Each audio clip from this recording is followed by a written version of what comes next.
On the Profile interview segment this week, I was speaking with the General Secretary of the Nigerian Labour Congress, Comrade Emmanuel Ugboaja. He brings us up to speed on why Congress decided to focus on the theme workers' rights and social justice, while also emphasizing the need for a decent wage. It's good to have you on the program. Thank you for having me. Congratulations on a successful outing of the May Day celebration. Can you bring us up to speed how the day fared? Of course, I was there and I saw the way workers were excited. Is there any renewed hope for the Nigerian worker?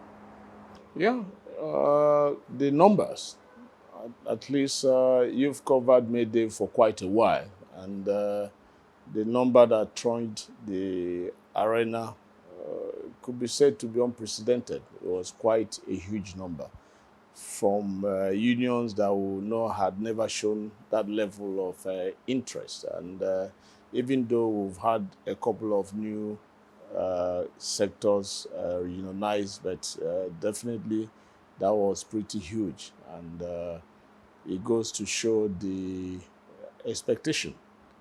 People want to identify with a new thing. People want to identify with a process they hope their aspirations can be actualized. So we're happy. It came out quite strongly that people are getting aware and want to be identified with a process that helps them actualize their dreams in the world of work. So what would be your message to those employers of labor that still would not allow their workers to belong to the union? Their days are numbered. They will either have to embrace peacefully and cooperatively this warmth, this hand of cooperation and fellowship. Because the world of work is not about, is the African proverb of you can't clap with one hand. The employer needs the employee needs the employer. So it's that symbiotic system that will make the place go round. So those that continue to treat workers as slaves, those days are gone. They are not coming back. So the earlier they get to terms with the fact that they need to embrace the fact that the worker is an integral part of the business, both in terms of decision making and active, productive steps to drive the process. Then once they come to that realization, they'll gain more. So it's for them to wake up that holds, that is no more a stranglehold, it's loosening. And it's better you let go in a more dignified way than have it forced out of your hand. The theme of this year May Day celebration is workers' rights and social economic justice. Why did the union or the center decide to go ahead with this theme? We saw a renewed push against the worker in the past year. His rights to collective bargaining, his rights to enjoying the benefits of collective agreement, his right to strike. We saw it evidently being attacked at the funniest of places, right up to the government level. You saw the brutal dismantling of the ASU strike that has given us the peace of the graveyard. The matter was never resolved, but the workers' right to strike was abruptly tampered with, even though with the instrumentation of the court. So where the court says go back to work and the issue has not been resolved, we don't see justice in that. We see a push, we see a tightening of the air we breathe in the social justice arena. So clearly for us, we needed to bring that to fore. We've seen the pressure on road transport workers, the taking over of the union by force of state. even against the laws. Labor is on the exclusive list. We have seen state governments go ahead to, in quote, enact laws or make executive regulations to try to tamper with the rights to unionize and organize of the road transport workers. So we've seen the desire of workers in the informal sector to formalize and get unionized, and the pressure even with registration of the association, which ordinarily should be a formality. The Constitution recognizes the freedom to associate and organize for trade unions, for political parties within some framework. So clearly for us, we needed to bring back attention to the way the workers' right is being trampled upon. Not forgetting the challenge with regards to health and safety. We have renewed pressure on compensation rights arising out of factory accidents and workplace challenges, injuries, and in some instances, death of workers. So clearly for us, there was the need to put back, not to take it for granted that these rights have been enjoyed unobstructively. So we needed to bring more attention to it once more. So looking forward or moving forward, what would be your projection in terms of engaging relevant stakeholders? Because you know that labor is tripartite in nature. We have government, we have the organized private sector, and we also have the labor centers. So what is the projection? Which stakeholders does the center want to engage the more to ensure that workers' rights are protected and that there is social economic justice? We feel the parliament has a big role to play. Through the oversight functions, there is the need to be certain that our laws are not being observed in the breach. If we say there should be labor and factory inspectors, we must be seen through budgetary allocation to ensure that that is being done. Make the necessary budgetary allocation and then go and oversight the usage of these funds. If there is needs to tweak the law a little in terms of penalties to ensure and help compliance, you do away with laws that have penalties that sound a bit naive now and completely out of date. Even when you remove the issue of the devaluing of the naira, you realize that even if the naira wasn't devalued, those fines don't make sense anymore. So through legislative, it won't be activism anymore. It's alertness and probity that can also help the cause of the worker. Moving forward again to the issue of occupational health and safety. Personally, as a journalist, trying to go around the industry with Lagos, Abuja, safety is not being prioritized. It's not a culture that we've accepted. At times, there are some companies, to be fair, that actually put these measures in place, but even the workers themselves at times do not prioritize their own safety. What would be your message towards ensuring that occupational health and safety is being practiced in a standard way across board? Everybody's hand has to be on deck.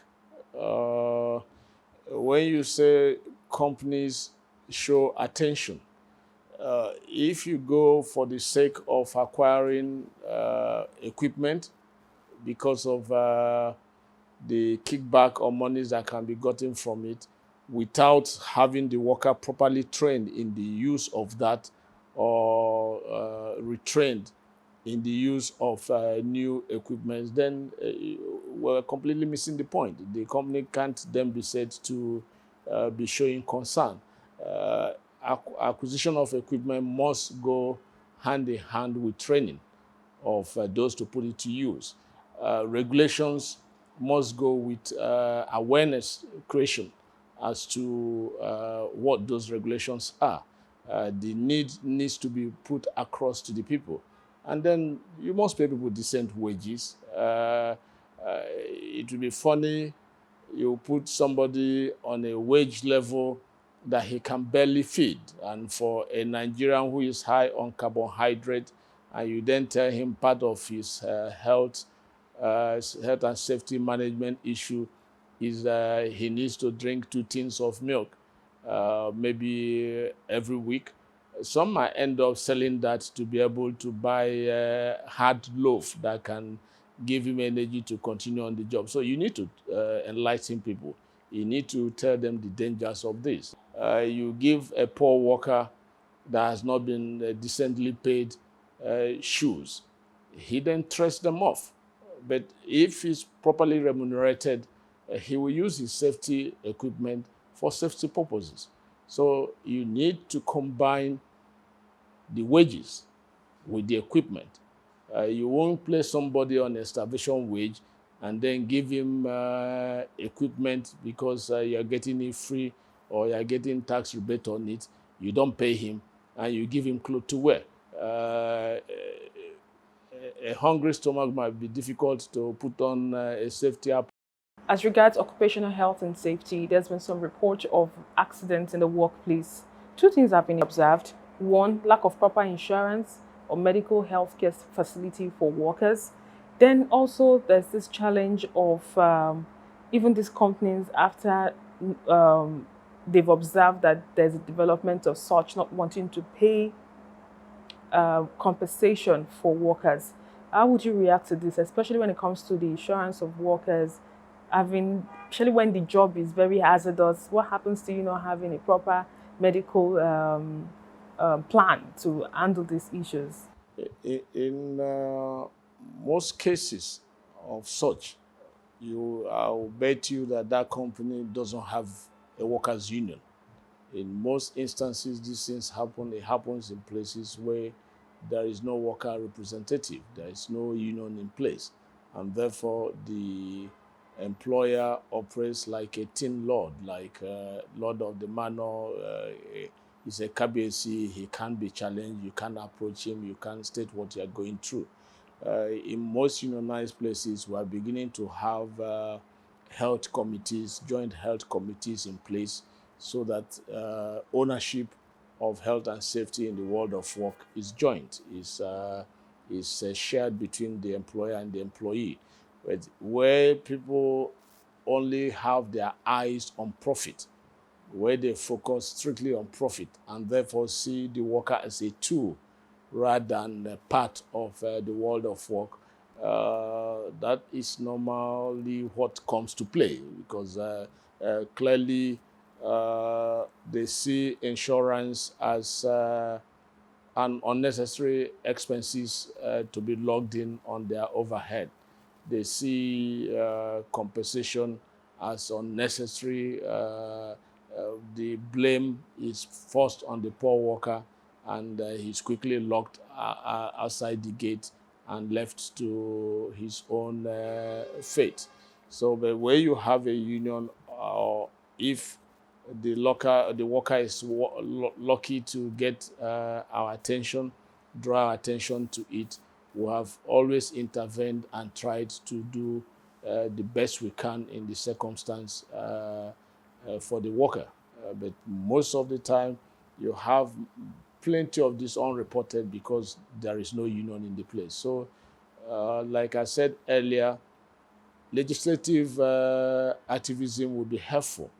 The oversight work to verify how many factories are our factory inspectors inspecting in a year in any environment. You'll be shocked that we'll have several factories, even within the urban area, that are kept out of the sight of everybody. You just see hundreds of people trooping out of a walled compound, high walled compound.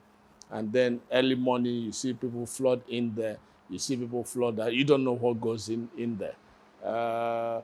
Same in the rural area. They are making up their minds. Some are moving outside the state capitals, outside the Lagoses and Ogun industrial parks to small village outlets, and you can then, your guess will be as good as mine as to what will go on in such areas. No respect for minimum wage, no respect for health and safety, no insurance, no protection. But this is what Labour, being in the exclusive list, national legislators need to come to the table. They need to show concern because every citizen's life matters. Every citizen's limb matters. So it's up to them to try to do the needful. We'll take the advocacy to them. We're looking forward to a more creative, robust National Assembly, and our hope is that the welfare of the Nigerian, the worker and the working family, will take center stage. Yeah. Finally, you spoke about minimum wage. It's supposed to be like a 5-year activity. What is the preparation? How prepared is the Nigerian Labour Congress towards fast-tracking this conversation? Well, we are ready. We lost the value of the last minimum wage over 2 years ago. And so clearly, both physically and spiritually, we've been prepared for a new minimum wage. So we can't wait for the negotiations to begin. We're ready. And we need to get back what it means to be a worker. We're gradually sliding into slave labor, and we need to arrest that and bring back what it means to be a worker. Any A time worker is frame? what he is of which wage. We don't expect the negotiation this time to drag on for months, talk less of years. We So is there a expect start time you're looking out for?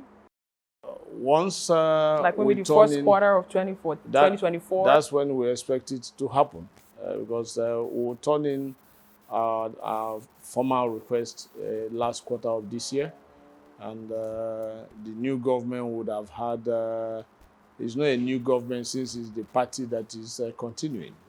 So we'll expect them to hit the ground running. Thank you very much for your time. Thanks for having me. And that's all we can take on today's edition of the program. Join us next week for a fresh edition of the show. I am Sharon Ijasan. Thanks for watching, and remember that labor creates wealth.